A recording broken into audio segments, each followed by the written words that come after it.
Everybody ready? Yep. Honk me in, or honk yourself in. This isn't going well. Just go. Just talk. There's your unintentional humor right there. Honk yourself in.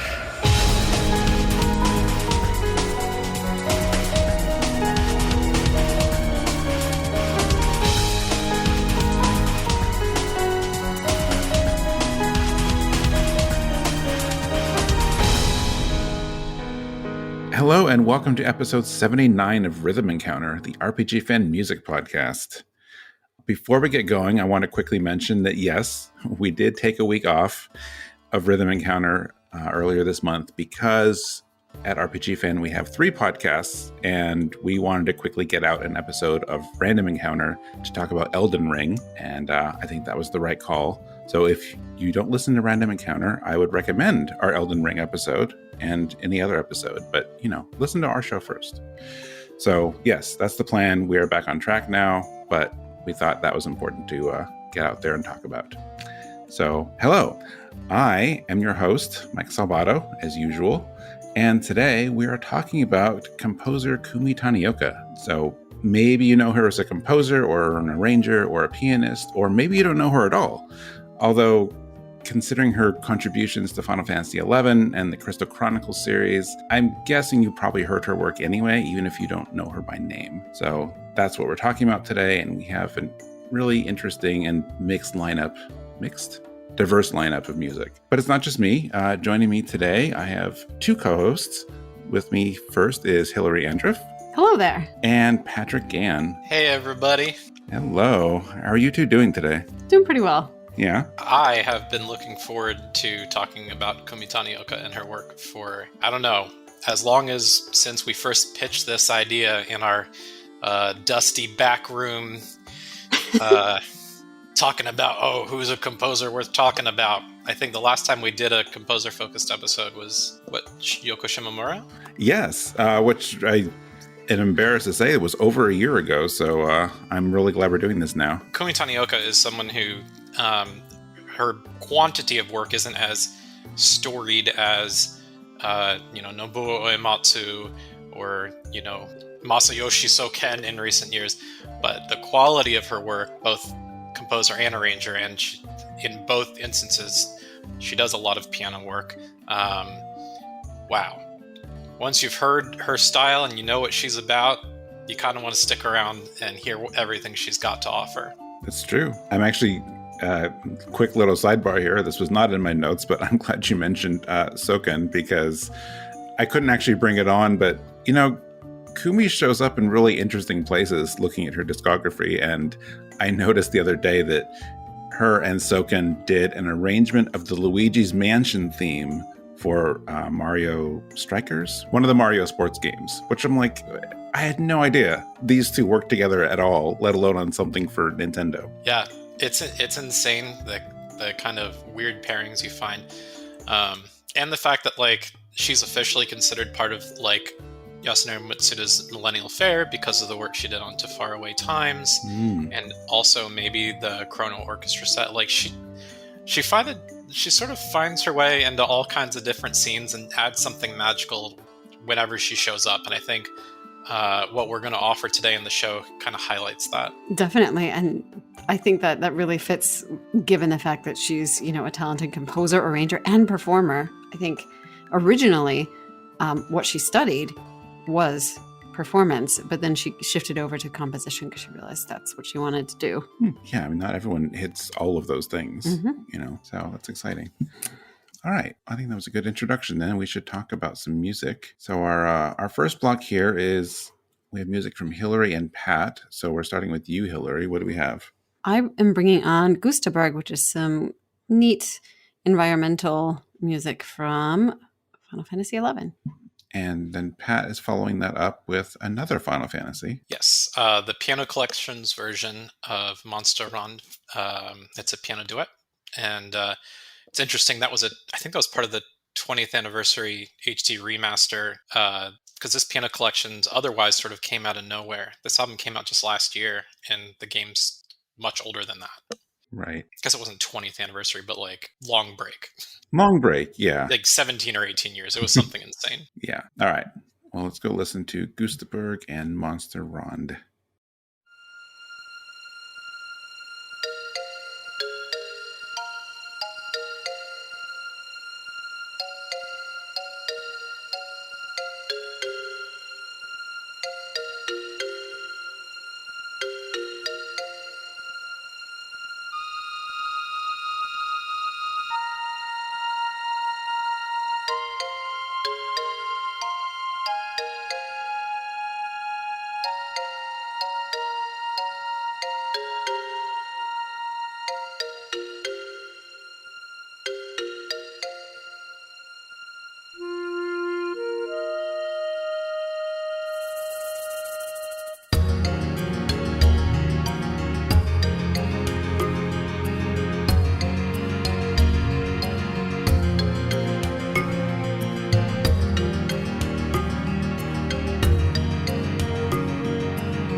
Gustaberg is just a really, really nice song to listen to. But I also picked it because it gives the opportunity to talk about two things that I think are important if we're talking about Kumi Tanioka, which are her work on Final Fantasy XI and the fun live music around that, because she did a lot of it. But also her penchant for world music and how she brought her style to composing for an MMO, because that's a little bit different than composing for other types of games. It's got a more atmospheric sound with subtle instrumental shifts. There's a little bit of a less prominent melody, so it can play on when you need it to. And in this song, I just love the way the percussion, the strumming strings, and the wind melody mix. And this melody also feels relatively slow and drawn out, which is a little bit less typical of her, but we might hear a little bit more of it in a couple of other selections. But it's beautiful and effective. So that's just kind of a summary of why I picked it. What did you all think? I would say, if we were going to pull anything from her work on 11, this is like the definitive track. I would say, Hilary, like you literally made the right choice. Oh. Tanioka has... some people know this, some don't. Nobuo Uematsu for 10 and 11 split the compositional work into... He didn't do it solo. He was 1/3 of a 3-person team. Mm-hmm. With 10, it was Masashi Amusu and Junya Nakano. Yep. And with 11, it was him, Naoshi Mizuta, and Kumi Tanioka. Naoshi Mizuta, probably not known at the time, but we know now, would go on to compose for the rest of the game's history, the rest of its expansions. I don't know if it will ever have a full expansion again. It's pretty unlikely, but he composed a great deal of work after that. But Kumi Tanioka, while she stopped composing after the base game, she went on to continue to do a lot of arrangement and performance. She was part of the sort of official band that 11 had, the Star Onions. It's kind of like the Primals, but instead of like a heavy rock band, it was I don't know how you would describe the Star Onions, kind of a folk style. Yeah, and that's very befitting of her as well. Yeah. Very much so. And then she would also, at the Japanese Final Fantasy XI Vanifest and the equivalent in America, the FanFest, she would do piano solo performances, none of which were ever officially captured or recorded and presented to the world in any way. If anyone wants to hear more details about how amazing she was live doing Final Fantasy XI work, check out the show notes for our piano-focused episode, Rhythm Encounter 70, Black and White Magic. You'll hear a lot more about Kumi Tanioka and how awesome she is live. But yeah, Gustaberg, I think the thing you said about world music, just the use of the pitch percussion, the like xylophone marimba sound. Yep.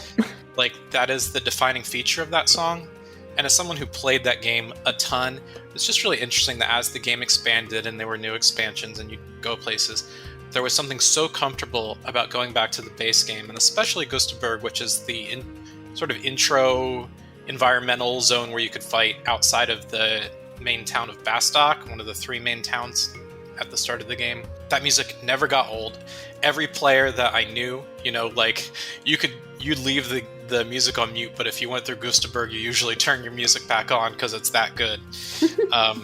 It's such a beautiful song, and considering how early that was in her career as a composer, if you look at where FF11 is on her timeline, right, or her discography on BGMDB, like for her to have something that solid and that beautiful down that early on is just so impressive to me. Right, especially given, who she was working with and all of that. Right. I mean, before that, let's see. It's the third, it's right here. It's the third thing she's credited for.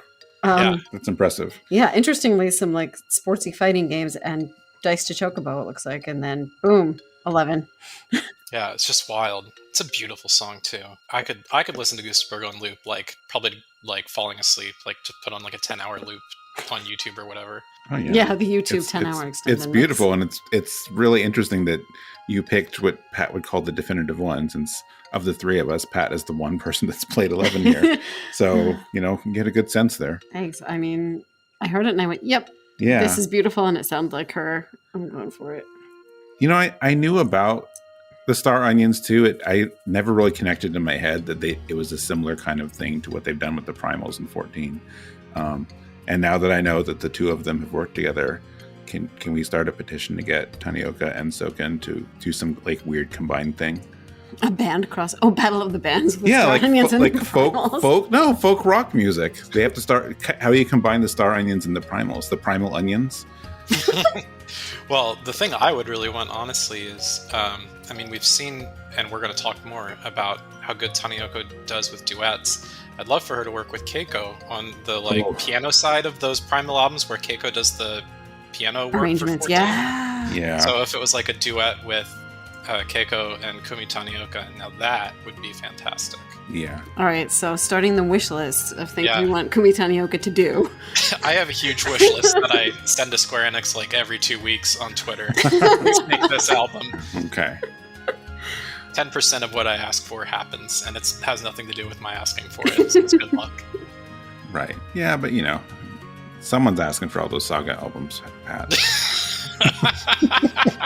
It is me, isn't it? It is. Anyway, what am I going to say about this one? Until I looked at her discography, I don't think it really occurred to me that Final Fantasy XI and Crystal Chronicles released so close together, like only a year apart.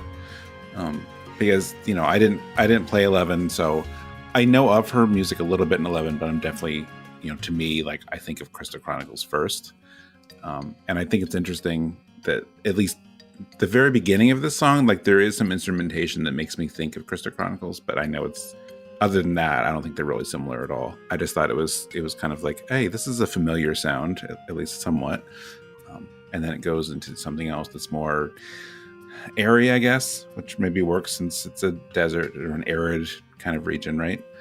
So, but I think it works. I think that sense of like this like sparseness or open, airy space kind of comes through in her song here. So yeah, I think that's kind of that like long drawn out melody kind of that feel. Yeah, Gustaberg is like a very sort of rocky and dusty kind of area.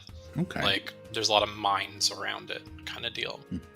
And yeah, when you go into it, it's sparse and it's nice visually, but what makes it beautiful, honestly, is the music. And that's definitely a trend we're going to be seeing, I think, is like her music elevating and really bringing out the beauty in the various games that she composes for. Mm-hmm. That's true. Like Crystal Chronicles. Yeah, it's a big example. Mike, you want to start on this one? Because you probably know Crystal Chronicles the best of the three of us. Oh, don't say that. I mean, I'd like to say I do. I've listened to the music way more than I played the game. My brother and I played the game back when it came out, and we just, for some reason, we never finished it. Maybe it's because we got tired of hooking up our Game Boys to the GameCube. I think that's the reason.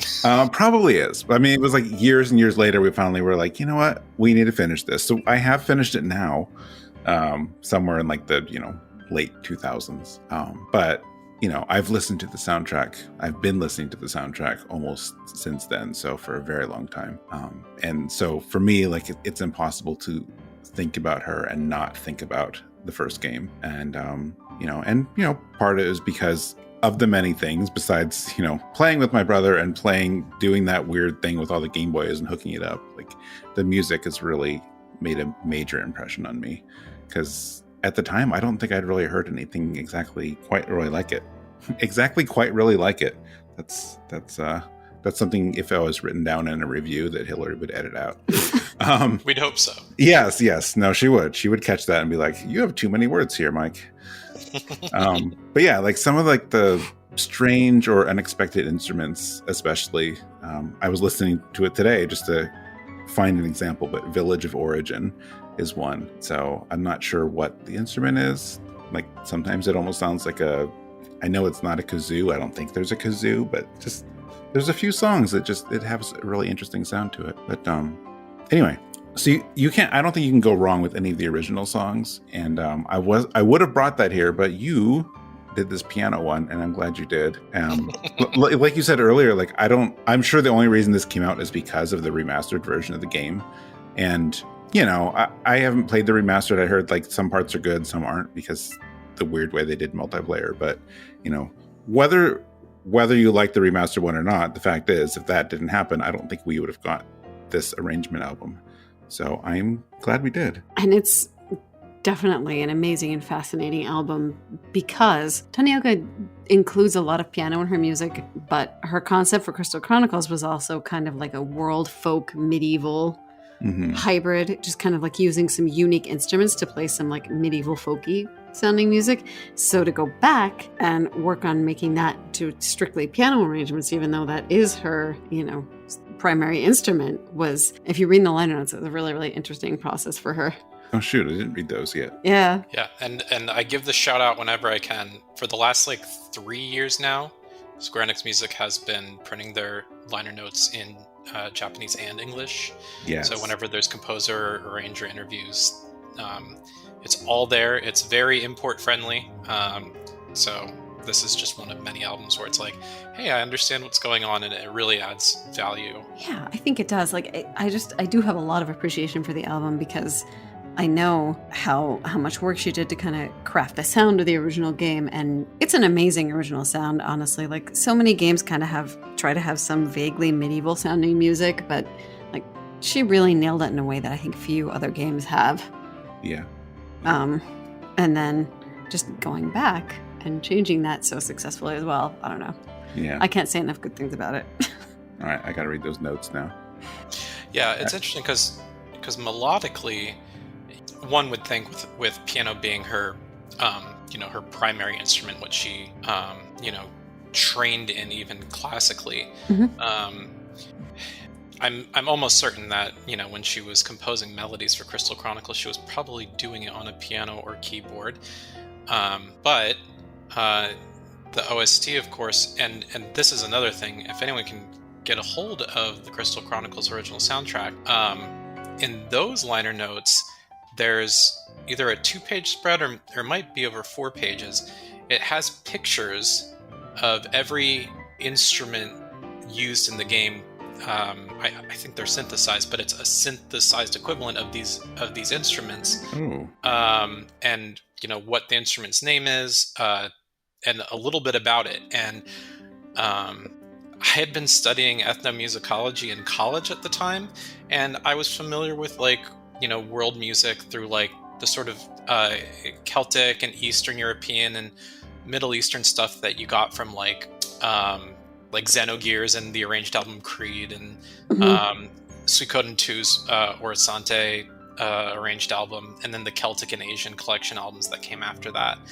But this was stuff that I literally knew nothing about. Like, half the instruments I'd never heard of before. And so, Mike, what you said earlier about you'd never heard anything near quite blah, blah, blah, lots of words. Yes, that's probably true, because no one's probably ever, tried to intentionally work these instruments, which came from different cultures and different time periods, all into one soundtrack. And so it really did create a unique soundscape, and I think everyone who played the game noticed it, and video game music fans definitely noticed it. So to compose melodies and then translate it into this unique form and then go, okay, I'm going to pull it back to piano. Tanioka had the unenviable task of, instead of pulling it back, to actually build on forward in the limited soundscape of the piano. And that's a lot of work. You don't just want to just decorate. There's a lot to build, and I think that's probably why 4 of the 10 tracks in the piano collection are duets and not solo. So she self-arranged this album and performs her own arrangements, but 4 of the 10 songs, and this is one of them, she's doing a duet with Yui Morishita, who he himself is just an incredible pianist, and we'll be bringing him up again before this episode's over. So Monster Ronde, which I think is a boss battle theme, or it might just be standard battle music. Mike, do you know? I don't know. Offhand, I don't remember. It's battle music. Yeah. It is wild and intense, and it definitely would. I can't imagine it doing the job with just one person. I think Tanioka knew that, and that's why she was like, all right, if this is going to work, we're going to need 4 hands, because you got to hit and kick the actual piano to to make some things happen, which I believe they do a bit of that on here. I don't know if it's on this track, but they definitely do it on the album. Piano as percussion. Yeah, it's I can't remember the term for it, but when you use an instrument in a secondary way for percussive purposes, there's a term for it. You can do it with guitars too, right? Like you just smack the guitar. String players do it all the time. They bounce the bow on the strings. And yeah, exactly. And so I think she knew, like, yeah, we're going to have to do that if we're going to try to recreate anything as sort of wild and fun and folksy as Crystal Chronicles was. So is it a piano duet or a piano duel then? I don't... it's interesting. I think these are technically duets. I noted this in the Black and White Magic episode. If it's listed as duo or duel, it means they were performing on two separate pianos. Whereas if it's a duet, it's two people sitting at the same bench on one piano, which means less room for crossover. Right. Gotcha. All right. Boy, I gotta go find my original album now. All right, so I gotta look at the liner notes for the piano and the original because I want to see, because I have not looked at those in a long time. I need to look at those instruments myself. Yeah. That's really neat. Are those in English? I'm guessing they aren't. No, Yeah. From 18 years. I think the names of the instruments might be listed in English. Okay, Yeah, so we can look them all up. Yeah. Yeah, and I think VGMDB probably has full packaging scans, which I think it's legal for them to have, otherwise they probably wouldn't host it. Yeah. So people can go there to check it out. I should quickly, since we're talking liner notes and you mentioned the English ones, I don't feel like I would be a good friend if I didn't also point out the fact that former RPG Fan Music managing editor Stephen Meyerink shows up in several of those credits now. If you've picked up any of the last few Final Fantasy XIV albums, he has been translating not only liner notes, and this is a shout out to Stephen, but also one thing I want to point out that first, they've been doing Blu-ray soundtracks for Final Fantasy XIV, and for a while now, they've had like on-screen like composer comments, and those have always been Japanese for the longest time. And it's only, I think, since last year where they've actually started translating those now, like on the disc, which is another credit to them. So again, really import friendly. Because I've always wanted to read those. That was a huge policy change, and I noted that in my upcoming review of Orchestral Saga Live Disc. They have English subtitles for that concert, which, Octopath didn't have it, the Nier concerts didn't have it. So I think this was a recent decision-making and policy change, and yeah, I don't know what else Stephen has been contracted to do with Square Enix, but I know he's done a great deal in the last few years. And I know it's not just him, but him and many others who are not just enriching us by bringing games themselves to an English-speaking market, but also products and merchandise around it. Music, graphic novels, and whole books have been brought to English. I think of like Nier. Nier's had like 3 novels released in English. Right. And so, yeah, there's good localization people out there, and I think we're really blessed to have had someone who worked with us for so long. We've had multiple people move on, him and Derek, and it's just really exciting. It is. I don't know if Derek has done any of the Square Enix stuff, but I know Stephen has. Right. I mean, I know what I'm allowed to talk about, and that's stuff that has been printed with names in them. Right. If you see the names in the credits and you go, yep, they did that. Yep. Thank you so much, Stephen, and everyone who's doing the wonderful work of bringing us more music commentary, because it is so, so appreciated. Yeah, it is. All right. Should we talk about Shenmue, which is definitely not something I planned on talking about today? Yeah, Shenmue. What does Kumi Tanioka have to do with that interesting? You would be surprised. I know, right? I was. I mentioned earlier on that like my first thought, of course, was Crystal Chronicles when I was picking songs for this episode. But because that was claimed and 11 got claimed, I had to go a little off the rails. So I was really digging to try to find something unexpected. So I cannot comment on Shenmue at all because I have not played it. But when I saw that she was on this Shenmue Piano Collection, I had to at least look and see what the deal was. And when I found out that not only did she work on this, but Emi Evans did the vocals, I knew I had to bring it on. So that is what we're playing. Did I even mention the name yet? I didn't. No. So the song is Wish from Shenmue Piano Chronicles. And in that song, Kumi Tanioka is performing the role of arranger and pianist. Yes. And then Pat has another, well, for me, unexpected choice today after that. Yes. I have a track from a Japanese-only game that came out in 2005 called Code Age Commanders. Fully composed by Kumi Tanioka, a PS2 game that most people probably haven't heard of.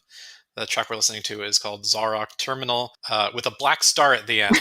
And that's important, and I'll explain why afterwards. Okay. It's specifically a black star? It's a filled-in star. A filled-in star, okay. Yeah, as composed to a hollow star. Yeah. Okay. Just checking, because like if someone's reading our show notes in dark mode. Right, then it would be white star, yeah. All right, so let's go listen to Wish and Zaurak Terminal Filled-in Star.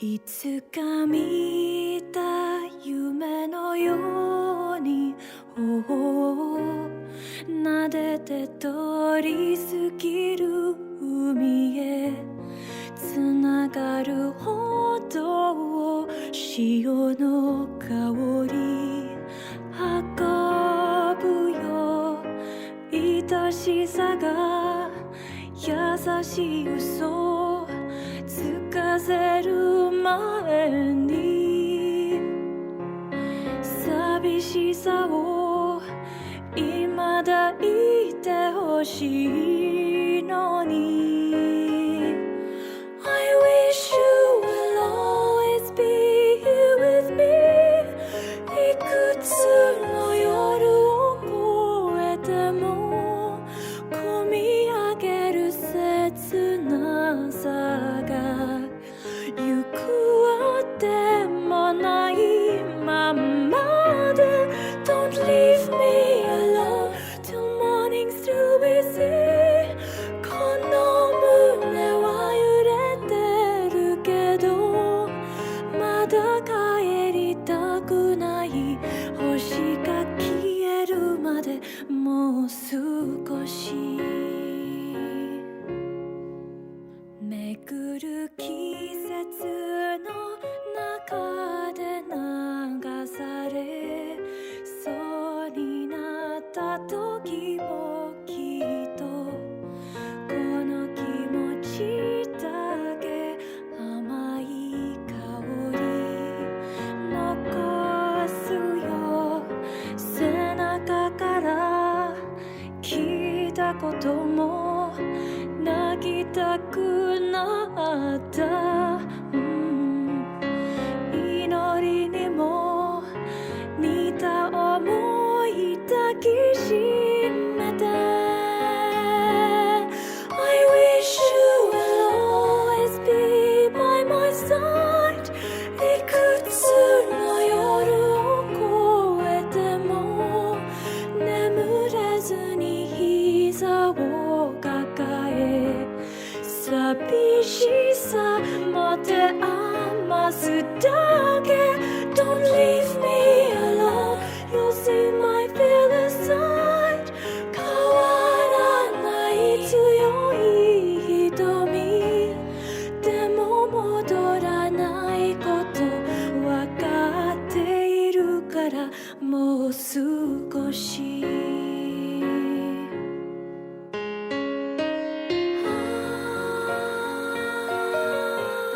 forever.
So we've never had Shenmue music on the show, as far as I know. I really should have made sure of that, but I'm pretty sure we haven't.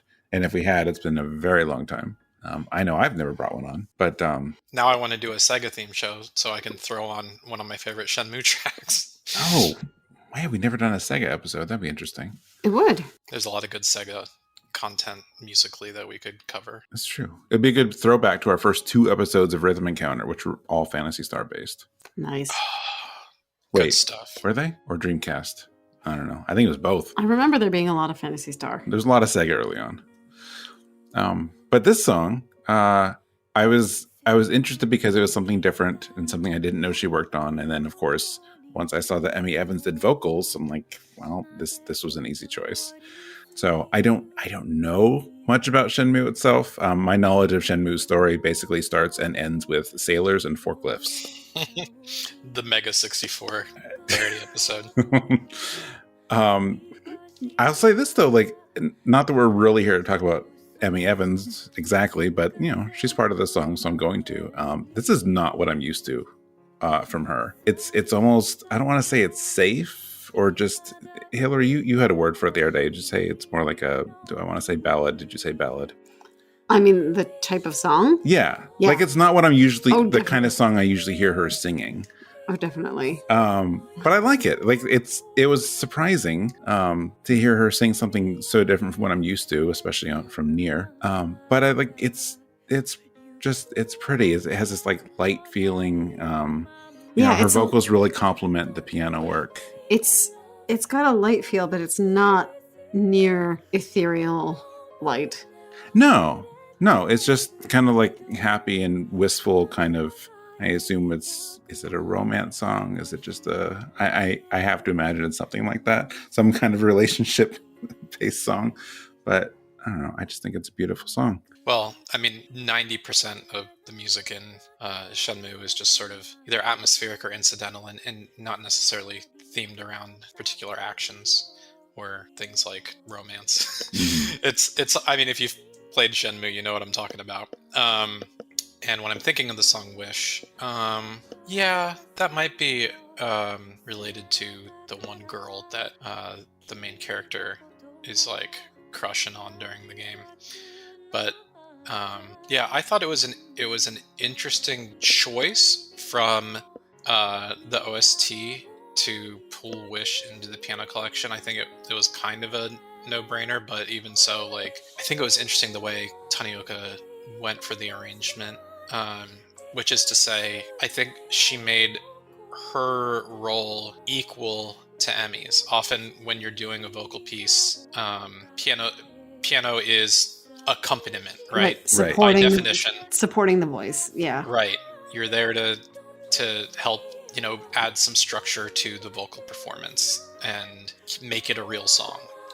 But this isn't that, in my opinion. This is equal parts pianist and vocalist. Both shine in different ways, and I think there's an obvious instrumental section, and even during the parts where she is accompanying Emi, Kumi Tanioka does not, hold back on decorative flourishes and just general impressive stuff that makes me both joyous and envious.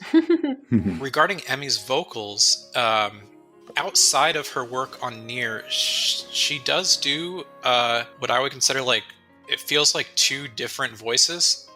She has this original band project that's with her now husband, then boyfriend. I don't know if they've recorded anything in ages, but they were called Freescape, and that stuff sounded a lot like Nier. But then she did vocals for a couple of other Japanese games prior to Nier, and she's done some vocals for some visual novels recently, where it does feel a little more like simple, safe, and pulled back. If you want the earliest example of that I know of, there is a vocal album released separate from the OST for a PS2 game called Steambot Chronicles. Okay. Yeah. Yeah, the game was called Bumpy Trot in Japan. Oh yeah. If you pick up the Bumpy Trot vocal album, it is 5 vocal tracks, and they're it's credited to Rebecca Evans. Her full name is Emiko Rebecca Evans, and so she was going by Rebecca Evans at the time in 2005.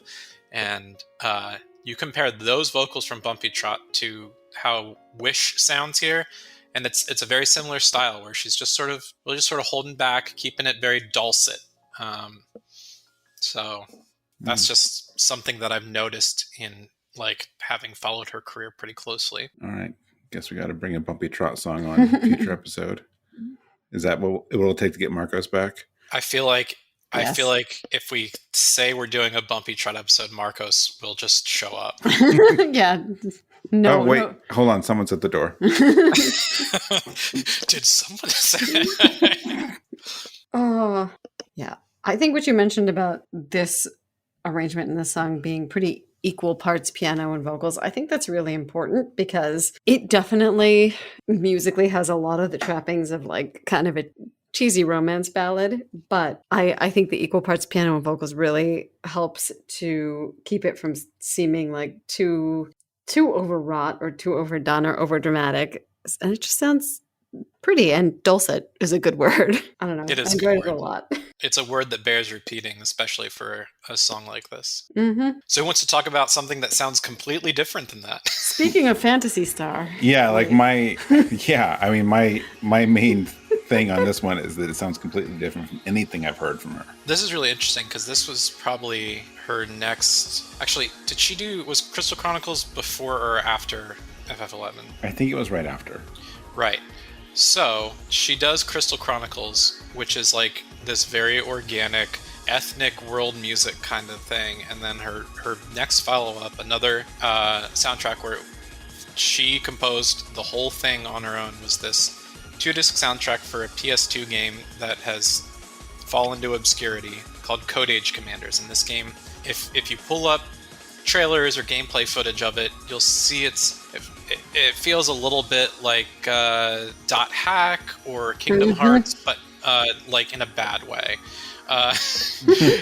It's not a particularly good game. It was planned to be part of this whole slew of things. They were going to have, anime and manga and some mobile games or handheld games, and all of that would have been pinned on this game doing well in Japan, which it apparently did not, because it was apparently a very bad and broken game. But in my opinion, the soundtrack for it by Kumi Tanioka is very good. It is an electronic synth, sort of industrial soundtrack. And my favorite thing about it is that most of the album, maybe 70% of it, if you look at the track list, is just names of zones in the game, and there will be 2 stars, either a filled-in star or a hollowed-out star. So depending on what your font color is, the star color would be black or white or whatever. But the point is that depending on whether the star is hollow or filled determines how far you've progressed, or I don't think there was a time of day implementation in the game. I was going to joke and say, is that an early version of day? It's not time of day, but it might have been like a dimensional switch. That was part of the game's kind of... it was an at-will change of the zone. Sort of like, think of like Light World, Dark World, and Link to the Past. Hit the mirror and now you're in this version of it. And so that's how the music would change. So whenever you listen to the soundtrack, it's really good to listen to these zones in their paired tracks, because you can get this really good feel of what she was going for, and like, okay, this version's less intense and this version's insane, or in another case, like, oh, they're both insane, but this one is insane in a major key and this one's insane in a minor key, that sort of thing. So I picked Zaurak Terminal, and it's probably one of my favorites. There's like 3 zone themes that, like, to this day I still hold to as like some of Tanioka's best original compositions, and it also just really demonstrates her diversity. I think all of us know, if you name a lot of composers, you can sort of pick out what their strengths are, and you would not expect this composition style to be a strength for her. And unfortunately, I think either I'm sort of alone in that opinion, or what she is very well known for remains what people request of her when she is called on to compose. But I think she's really good at this kind of music, the kind of stuff that I would expect out of like Shinji Hosoe or Ayako Saso. She brought it in a way that most of the other like Square Enix composers, I don't think like this is in their wheelhouse. I shouldn't say that. There are plenty who are, but like if you think of like some of the old guard like Uematsu and Mitsuda, like this isn't their scene. This would be the scene more of like Mitsuda Suzuki, or Ryo Yamazaki, some of the people who worked on the later Front Mission games. So I just love that this soundtrack exists, and I will never stop appreciating it for what it is, even though the game itself is worth forgetting. My first note here is, one of these things is not like the others. Exactly. It's this one. It's this one. Like I said, I've never heard anything like this out of her. I had no idea. If music can sound, I'm doing air quotes here, which is really good podcast material. But if music can sound sci-fi, I think this pulls it off. It has this, I don't know, like some of the instrumentation is just sort of strange, and just Hilary pointed it out, so I'm sorry if you wrote this down. I'm stealing this a little bit, but it does have a little bit of a sound of some songs in Phantasy Star Online. Just that kind of weird like science fiction sound. But again, it's definitely its own thing. It just reminded us both of that a little bit, and I think, I'm not sure if this is really one of the main reasons you brought it, but I think it was a perfect choice to bring on here and show like just the range of music that she can do, because this is very, very unexpected. Even I didn't know about it. And it is really neat that you can listen to, the things that she's known for, kind of the more folksy, or Final Fantasy 11, and, the turnaround. And then there's also this, which is, she's pretty masterfully using some ambient noise, like really cool, more sci-fi effects in a way that, like, to me, it sounded pretty much as polished as some stuff that I've heard in things like Dot Hack or Phantasy Star Online. So, I really liked it. Yeah, I'm immediately ashamed that I didn't think of the comparison to Phantasy Star Online, because now I'm thinking of the soundtrack to episode 1 and 2, and like, oh yeah, and that would have come out. I think PSO episode 1 would have been out like a year before. Oh, okay. So they were pretty well peers chronologically. And, Yeah. I think the specific synth in Zaurak Terminal is probably like from the same synth and sound bank used in a couple of PSO tracks, and it's just a great sound. Yeah, definitely. All right, so we have one more block today. This one is Hilary and me. Hilary and I. Sorry, me and Hilary. H&M. Okay, let's go with Okay. that. Anyway, so Hilary, you have our next song here. What do we got? Yes, I really wanted to bring back a piano duet because I just can't get over Kumi Tanioka as a performer. So that is her main role in this one. It is another duet with Yui, and it's Girl Who Stole the Stars from the Chrono Orchestra arrangement box, the special piano disc. I like how Chrono, Orchestra, and Box all have to be in caps, but arrangement does not. Yes. Oh, boy. Okay. Yeah, I maintain that the piano disc is my favorite part of that. Oh, yeah. By Same. far. Absolutely. All right. So as we opened with Final Fantasy, we're closing with at least Final Fantasy adjacent. Another one that I didn't expect, a song from the newest Chocobo's Mystery Dungeon, unless another one came out that I don't know about. But I have Dungeons of Lost Time, Kumi Tanioka's sole composition for Chocobo's Mystery Dungeon, Everybody. So it was a nice little surprise for me, and hopefully it is for some other people too. So let's go listen to The Girl Who Stole the Stars and Dungeons of Lost Time.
All right. So, as I mentioned before, this is all to spotlight Kumi Tanioka's performance.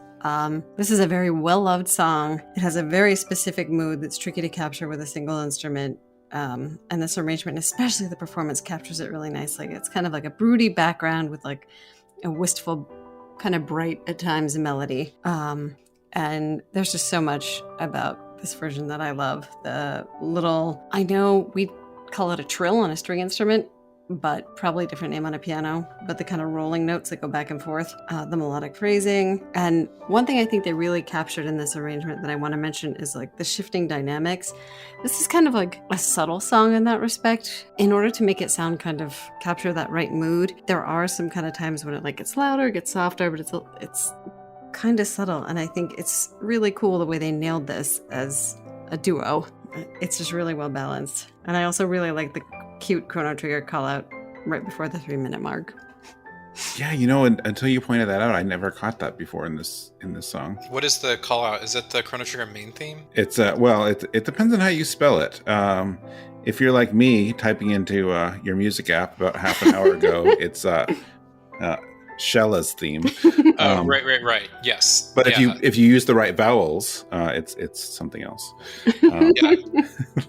What's really interesting about that is they do the opposite on the Chrono Trigger and Chrono Cross arranged album that Millennial Fair did.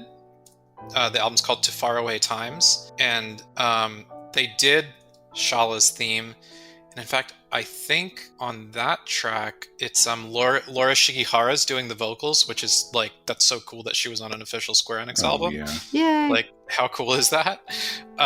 And if you listen to that track, I think it's track 4, they sneak in about a 15-second melodic reference to Girl Who Stole the Stars. So they thought to do it there, and then I think like this would have been like 2 or 3 years later that they did the Chrono orchestra arrange box.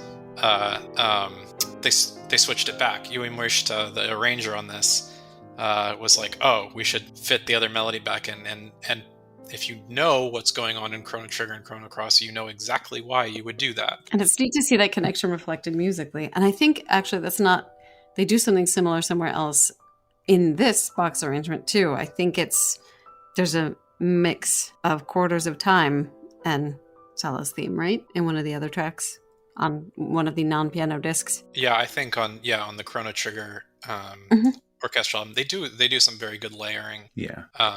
And this is a soundtrack that's very friendly to that sort of thing. Yep.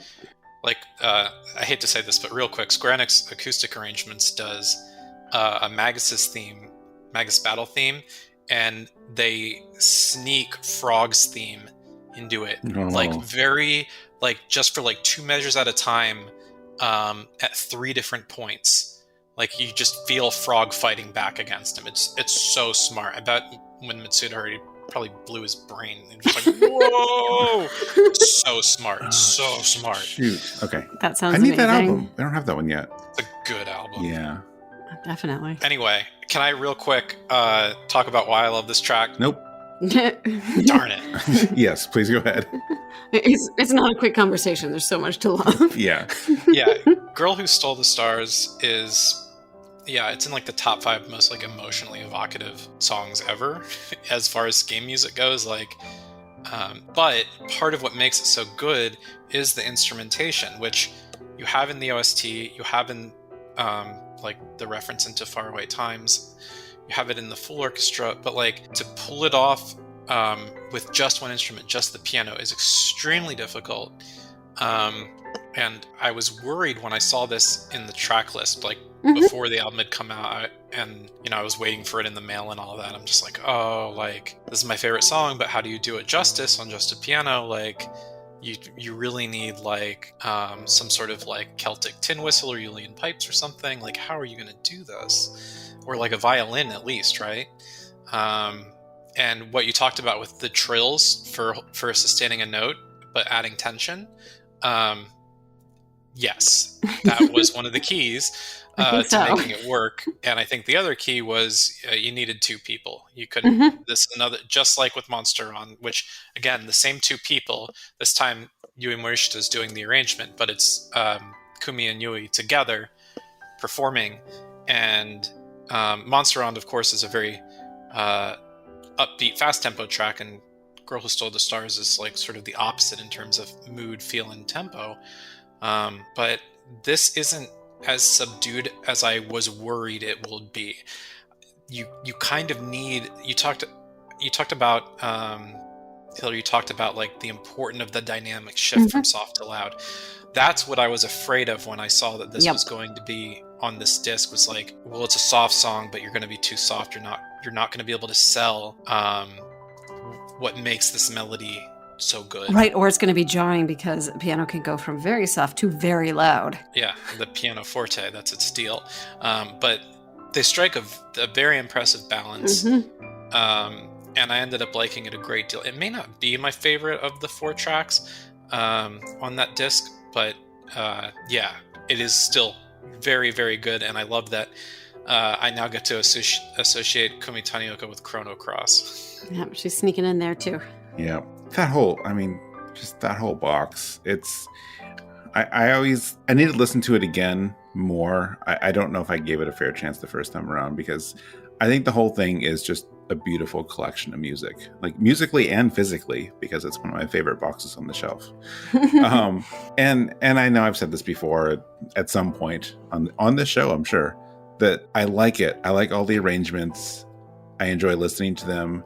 I think I got spoiled because this came out 4 years after Faraway Times, and that is probably still my favorite. Of like every arrangement I've heard of either game, like that album is just the top. That album it is ridiculous how good it is. It's for me, it's equivalent to the album Creed for Xenogears. It's a Millennial Fair album of perfection.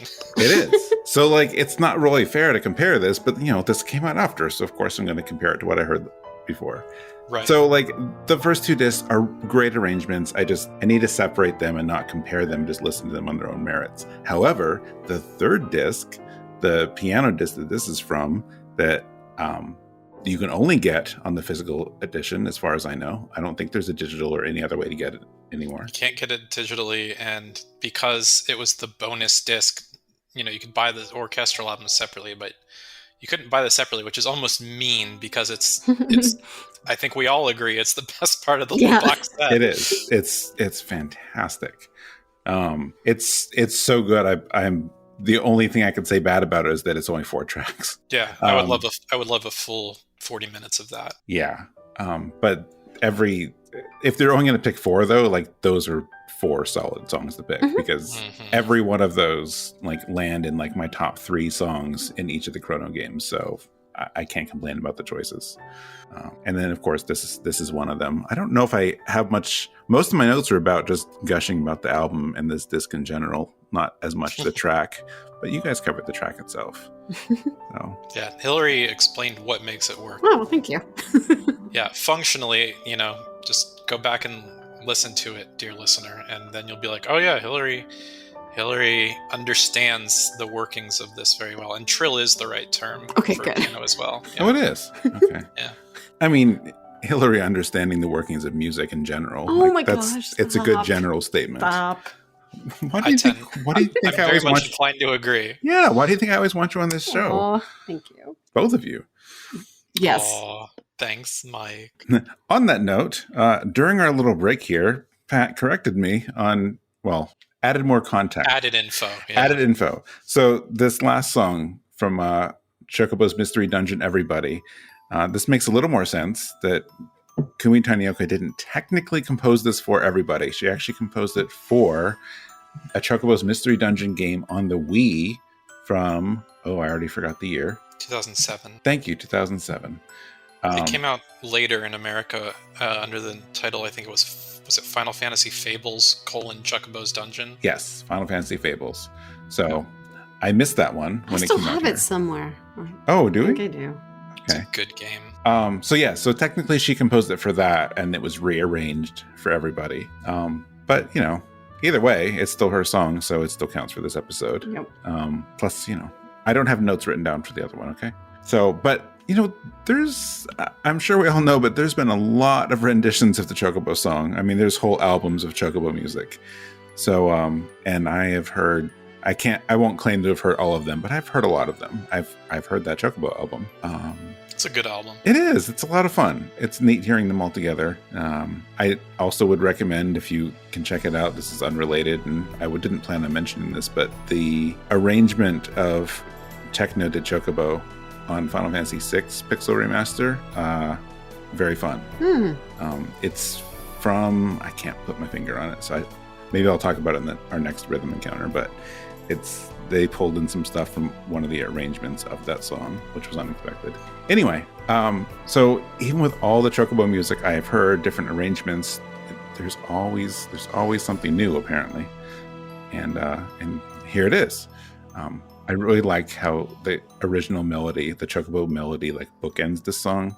Like it starts off with it and ends with it, but the middle part, most of the song is just this really just kind of like moody, atmospheric, mysterious song that feels like it would be a good backdrop for like a mysterious dungeon.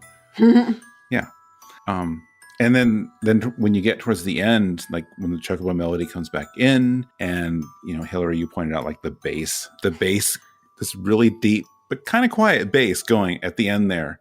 Yeah, it's... And like that wind down section is like a full like 30-40 seconds. It has a pretty long wind down section. The wind up section I think is not quite as long. Oh. And yeah, I would not expect like a mysterious version of the Chocobo theme to work so well, but the way they kind of weave it in with the chord progression and the twinkly kind of sound, I think actually works really well. And yes, I don't know which Chocobo found the Horn of Gondor, but there's just this constant, like really low brrrr for maybe, 45 seconds to a minute of the song. And you don't actually notice it unless you're really like listening to the different parts, but I don't know. I thought that was neat. You realize I have to try to commission some artwork of a Chocobo blowing the Horn of Gondor for this episode, right? We're contacting Steph for that, aren't we? Okay. Yeah, I'll talk to her. Yeah, she'll do it. I need to see that now badly. Yeah, I think this was a really good track for this episode. Again, my goal and my hope was to show both the breadth and depth of Tanioka's work, and to do it across 6 songs in a single podcast episode. I think is it's a pretty bold move, and I don't know that we entirely did it, because she's done a ton of great work, and I'm sure there's other aspects of her work that we're just fully missing. But I think we did a really good job selecting. I was very proud of my pick from Code Age, but oh yeah, by picking this Chocobo song, there's something. Her sort of folk and interesting instrumental choice kind of stuff is there, but also this is more of a sort of like I feel like this is sort of like a very like standard RPG theme song in ways that none of the other tracks we selected are. Like honestly, not by a long shot. This one feels a lot more like, when I listen to it, I'm like, oh yeah. And again, this was the title theme. This was the main theme for Final Fantasy Fables. It's track 1 on that game's OST. And so it got upgraded and reused on everybody. And the sound of it is just, I don't want to use the word orchestral because it's not a full orchestra, but there's something very just like, it feels a lot like sort of like Western classical composition. It's less ethnic worldy than what we heard from Gustaberg on 11, or for what she did on Crystal Chronicles. It's a little more like, oh, if I wanted sort of just a whimsical fantasy track, what would it sound like? And you can go back to her first work with Square, which is actually Chocobo's Mysterious Dungeon 2 for PlayStation 1. She did about a third of that soundtrack. And I think that soundscape of what she composed there is also similar to what she did for Fables, which again is this song on Everybody. So great song selection, Mike. And I'm really glad that we were able to include it. Well, thank you. I mean, I thought, it would be a good throwback too, given that that's where she started, was with the Chocobo games. Yep. Yeah. So yeah, I I actually would feel a little more strongly than you about what you said earlier, just to toot our own horn of Gondor here. But I think it was, thanks to both of you, I think it was a really good, range of things we covered here. So I'm happy about it for sure. So, that's the episode. Let's go home. Oh, wait, no, hang on. Already. I have stuff to do. So we do hope you enjoyed this episode. I know I did. I think both of you did. I had fun. Yeah, I actually have a couple side comments, if that's okay, just about some of her other random work that's really neat. So I recently listened to her solo piano album that isn't really video game related, called Sky's the Limit, and it's really good. Oh, So if you're looking for just some nice piano music, definitely check that out. And in other kind of random projects she's done some music for fairy tales. Like, she's credited with doing Snow White, The Ugly Duckling, and Hansel and Gretel, which I think is just worth mentioning because when I think of her, I think of Crystal Chronicles first, which does kind of put me along that fairy tale track. So I thought that was cool. Yeah. Should we mention that last credit, by the way? Her most recent video game credit? Yes, and that was one of the other things. Okay. That is the third thing I was going to mention is, like some other, famous video game composers, she's kind of done work with some smaller studios on like more indie games recently. Like, she did some music for Half Minute Hero. And then you want to mention that one? I mean, I'm not sure that's small anymore, but yeah. No. Okay. Well, this one isn't. Yeah, that's what I was talking. Oh, I was going to talk about Minecraft. Were you going to talk about? Yeah, Hyrule? no. Half Minute Hero was like more the indie game, but also, yeah, I guess Western game. Okay, yeah, Minecraft Caves and Cliffs with Lena Raine. Yeah, so she's kind of like transitioned over into like doing some work for Western games and smaller studios. Yes. I think is what I'm trying to say. Smaller studios like Nintendo with her like quiet contribution to Age of Calamity there. I wasn't talking about that one. No, I know, but I actually forgot about that. So that's also an interesting credit for her. She's everywhere. Yeah, that's what I like. Like, she leaves her mark on a lot of like these big, well-known entities. And when you hear what her contribution is, you're like, that's awesome. And if you we said at the beginning of this episode, right at the top, if you don't know her name, you probably still have heard and enjoyed her music. So hopefully now you know her name and you're more likely to pick out, you'll be playing some great game and you'll hear some crazy arrangement or something. You'll be like, I wonder if that's Kumi Tanioka. Then you can go look it up and find out, because it might well be. It could be. You hear someone jamming on a piano. Yeah. All right. So we are eventually closing out with an interesting bonus track here from someone, but before we do that, we should talk about what is coming next on Rhythm Encounter. So like I said at the beginning, we did push this back a little bit for an episode on Elden Ring, but we are shifting the schedule a bit. So we actually are going to get back on track, because we're going to have a little bonus episode on April 1st for reasons. I'm not saying anything about it. Just saying it happens on April 1st. On schedule, on our regular Monday in 2 weeks, we're finally doing an episode on the Final Fantasy Pixel Remasters. I've mentioned this several times because we were going to do it earlier. Actually, we were going to do it late last year, I think.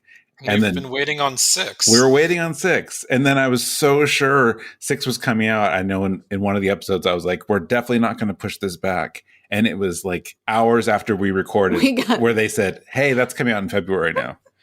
So anyway, It's out. It's beautiful. And now that we have all 6 to choose from, we are finally doing that episode. So in 2 weeks, that is our episode. Isn't the song, I think we posted this on our social media, isn't the song the aria in like 7 languages? It is in 7 languages. It's actually incredible. It's focused on that. That's what everyone's talking about. But it's like there's multiple tracks, in and around the opera that have vocals in all 7 languages. So right, not just the aria, the entire opera, the Maria and Draco 30-minute opera sequence. I don't know if it's all of it, but I know it's some of it. I don't know. I'll have to listen again. But anyway, so more Final Fantasy in 2 weeks, and then something on April 1st, and then after that, more Final Fantasy. That's just how we meant to space those out more, but whatever. We are already planning on a Final Fantasy 13 episode after that, so that is what's coming in mid-April. Is that the trilogy? Yes. The Fabula Nova Crystallis trilogy? Yes. So not everyone has chosen their songs yet, but basically the rule is it can be from any of the 3 games. Yeah. There's a lot of good choices there. I don't think I'm gonna be on that, but I'm just gonna real quick say that 13-2 is my favorite of the trilogy, both the game and the music. Absolutely. Me too. Which is surprising because that one has the least from Masashi Hamauzu, who's like my all-time favorite composer. But like, he was barely there for 13-2, but he was the lead on 13 and did a fair amount for Lightning Returns. So Yeah. I don't know what happened there, but like Mitsuda Suzuki like stepped it up, and Naoshi Mizuta. Yeah. That's going to be a good episode. If anyone gets in there and takes Noel's theme from 13-2, then I'm removing them from the episode. I'm probably going to pick that. Just spoilers. Yeah, the Kokia vocal track. Oh, yeah. Yeah, that makes me cry like every freak time. I'm getting chills just thinking about it. Anyway, that's all we're talking about today. We're obviously doing episodes after April 11th, but that's what we have planned. We have those planned out, and then, other stuff coming after that. If you have thoughts on the show, if you want to send us some feedback, if you have some favorite Kumi Tanioka songs of your own, let us know. You can email the show at music@rpgfan.com. You can email me at mike@rpgfan.com. You can email Hilary. Oh, wait, do you want emails? What do you want? I mean, they can use Hilary@rpgfan.com. Well, there you go. Yeah. Okay. How about you, Pat? I'm bad at checking my email. Well, it doesn't be email. Any contact. What do you want? I highly recommend anyone wants to talk to me. I'm on Twitter @GameAdactyl. If spelling that is a struggle, I think if you just go to RPG Fan and look at my profile, my like staff profile, it links to that Twitter page. Mm-hmm. Oh, come on. I know how you like spelling it out. Just go ahead and do it. All right. At the word game, GAME, the letter O, and then dactyl. Thank you. Like a pterodactyl. Yeah. So remember that whether you're listening to this on RPG Fan or in your podcast app, we do have the full track list and as many links as we can. If you want to buy any of these albums, the ones that are available, we have links. We have links to our reviews. So please check all that out. Also, as I continue to plug our other podcasts, make sure you also check out Random Encounter. Random Encounter, we post every opposite Monday to Rhythm Encounter, and that's about current games and current features and reviews on RPG Fan. And then every Thursday, we have Retro Encounter, which is about older games and just a bunch of other stuff in between. What did they just finish up? They did Knights of the Old Republic. Knights of the Old Republic. Yeah. Oh, what a great game, and really good insight from our retro team on that game as well. Yeah. If you don't have time to play it yourself, which I hope you do, but if you don't, listening through their recording on Retro Encounter on their experience with the game is a really great experience. Like if you haven't played it in 10 years and you just want to relive it and think about the good moments and the interesting aspects of that game, like Retro Encounter, they do a great job. Mm-hmm. They do. So yeah, Knights of the Old Republic was recently, and the most recent posted, well, as of this recording anyway, was an episode on Castlevania Aria of Sorrow. So all worth listening to. I recommend it. If you enjoy this, we would definitely appreciate if you could leave us a review on your podcast platform of choice, whether that's Apple, Google, or what have you. Review, subscribe, whatever you can do helps us out. We'd appreciate it. Thank you for that. And that's it. We've reached the end. Hilary has some kind of bonus track. I think I know what it is, unless you change your mind. But what Tanioka song are we closing out with? So this is really making me wish that I listened to more Star Onions, because I think that would have been a good thing to bring on. But I chose another this is Kumi Tanioka doing something that sounds more like standard fantasy RPG-ish, but with like a Norse twist this time. We're going to listen to a song from an RPG called Ragnarok Odyssey that she did the soundtrack for. We're going to listen to a track called Gaze Upon the World Tree. Nice. Ragnarok Odyssey. You gotta love it. What a surprise. Yeah. I haven't heard this yet, so it's going to be new for me too. All right. Hope you enjoy. Well, let us gaze upon the world tree, and we will see everyone in 2 weeks. Thank you all for being here, and thank you for listening. Yep. BRB visiting Brazil. Okay.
No, I'm glad. I mean, that actually makes a little more sense than her just being like, yeah, I'll just do this one song.